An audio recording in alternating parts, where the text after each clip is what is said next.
Oke, standby, kamera ready, sound ready, 3, 2, 1, action.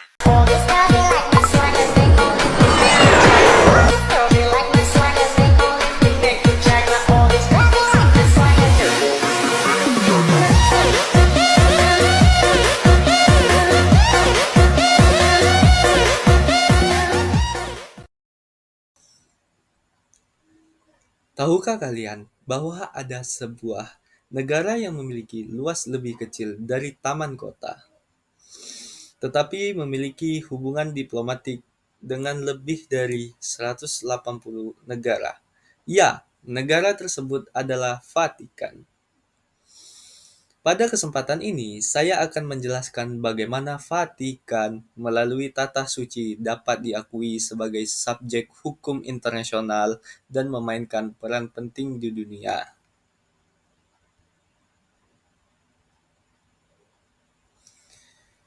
Vatikan atau Negara Kota Vatikan adalah negara berdaulat terkecil di dunia, dengan luas hanya sekitar 44 hektar dan berlokasi di dalam kota Romawi, Italia.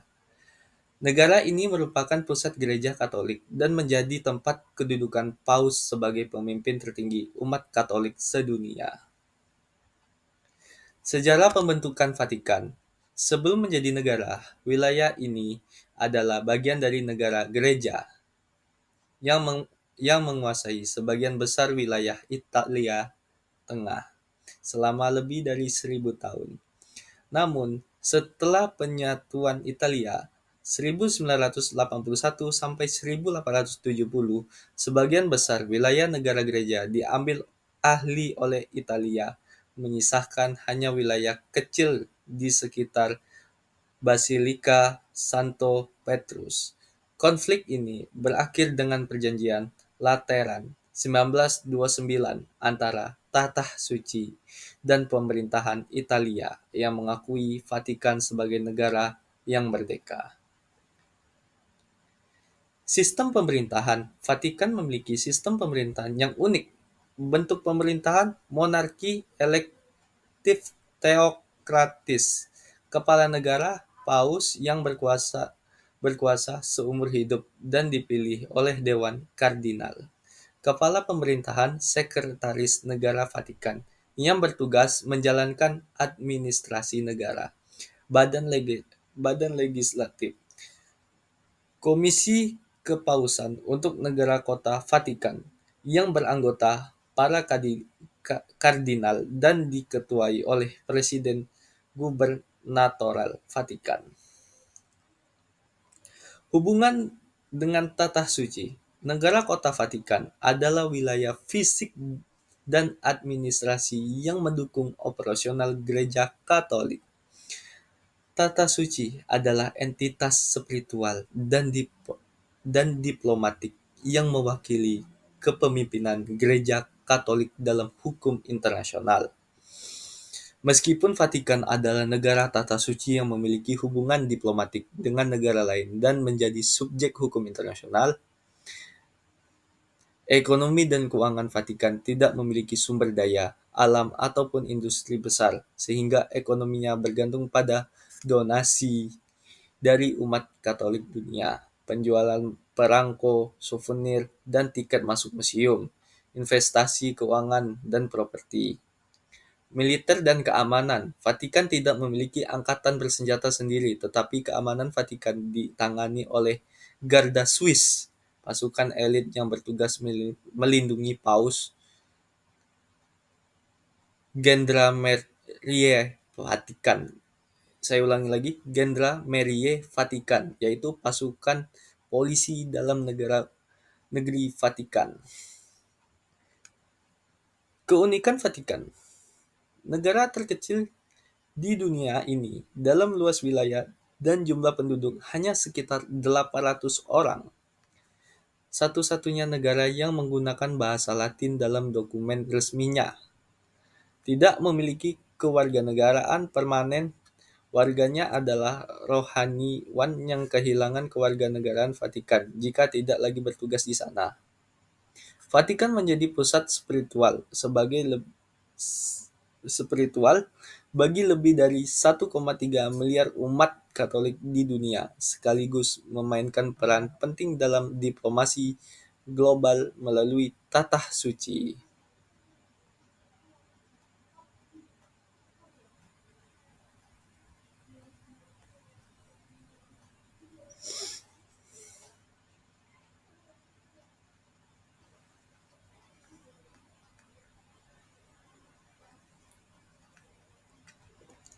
Baiklah, kita akan memasuki pembahasan utama pada topik malam ini. Mengapa Vatikan, Tata Suci bisa digolongkan menjadi subjek hukum internasional?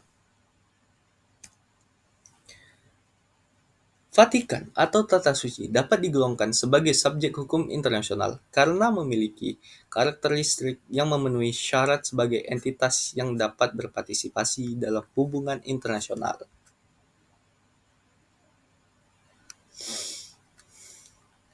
Yang pertama, kedaulatan dan pengakuan internasional. Meskipun Vatikan adalah negara kota yang sangat kecil, Tata Suci (Holy See) bukan Vatikan secara geografis, diakui sebagai entitas berdaulat yang memiliki hubungan diplomatik dengan banyak negara dan organisasi internasional seperti PBB. Yang kedua, kemampuan menjalani hubungan internasional. Tata Suci memiliki perwakilan diplomatik di lebih dari 180 negara dan juga menjadi anggota serta pengamat di berbagai organisasi internasional. Hal ini menunjukkan bahwa ia memiliki kapasitas untuk membuat perjanjian internasional dengan negara lain. Yang ketiga, keanggotaan dalam organisasi internasional. Tata Suci adalah anggota atau pengamat dalam berbagai organisasi seperti PBB sebagai pengamat permanen, Interpol, organisasi internasional untuk migrasi atau bisa disingkat dengan IOM. Yang terakhir, konferensi perlucutan senjata. 4. Kemampuan membuat dan menjalankan perjanjian internasional. Tata Suci dapat mengadakan perjanjian internasional yang mengikat dengan negara lain yang disebut konkordat, terutama dalam hal kebijakan gerejawi dan hubungan antara gereja Katolik dengan negara. Yang kelima, bukan sekadar entitas keagamaan. Meskipun Tata Suci merupakan pusat gereja Katolik, perannya dalam diplomasi dan hukum internasional lebih luas daripada sekadar aspek keagamaan. Ia bertindak sebagai entitas politik dengan pengaruh globalisasi. Yang keenam, peran Tata Suci dalam hukum humaniter internasional. Tata Suci juga aktif dalam berbagai perjanjian internasional yang berkaitan dengan kemanusiaan. Misalnya, Konvensi Jenewa. Tata Suci adalah salah satu pihak yang menandatangani Konvensi Jenewa tentang perlindungan korban perang. Perlindungan pengungsi. Tata Suci secara aktif mendukung kebijakan-kebijakan perlindungan terhadap pengungsi melalui berbagai inisiatif di PBB dan organisasi internasional lainnya. Yang terakhir, perdamaian dunia. Tata Suci secara konsisten menyerukan penghapusan senjata nuklir dan mendukung solusi diplomatik dalam berbagai konflik global. Yang ketujuh, atau yang terakhir, keberlanjutan dalam sejarah. Tata Suci telah menjadi aktor dalam hukum internasional jauh sebelum negara-negara modern terbentuk. Sejak abad pertengahan, Tata Suci sudah menjalin hubungan dengan kerajaan dan negara-negara lainnya.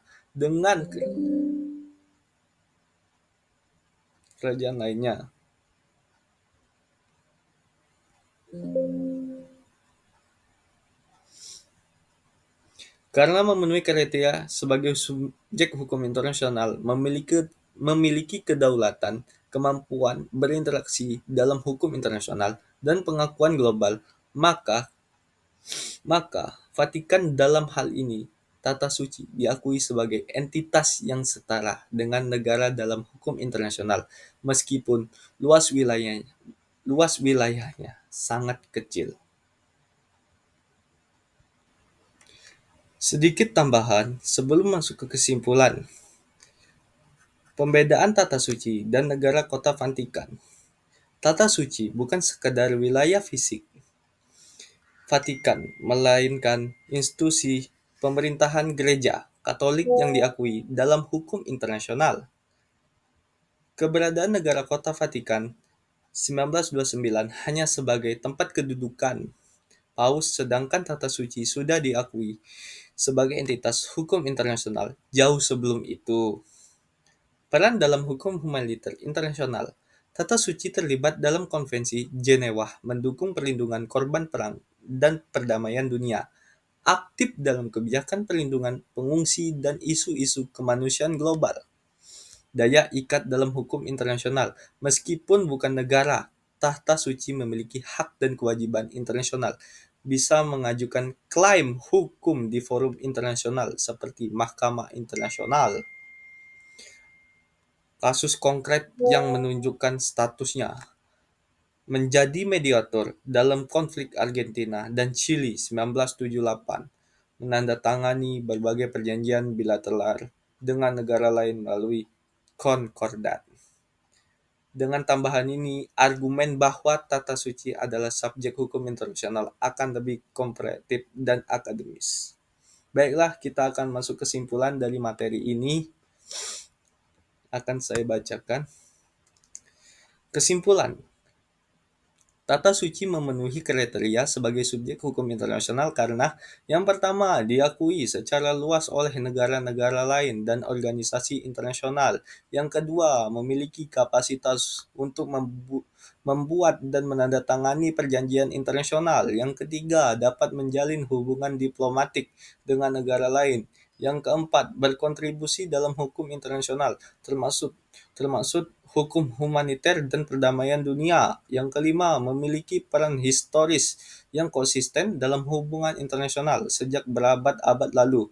Oleh karena itu, meskipun bukan negara dalam pengertian konvensional, Tata Suci atau Vatikan tetap diakui sebagai aktor penting dalam hukum internasional. Sekian, terima kasih penjelasan singkat saya selama 12 menit tentang negara Vatikan.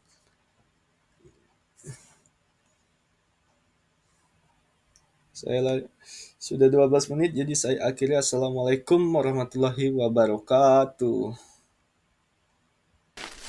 Selamatnya sudah akhir sekali.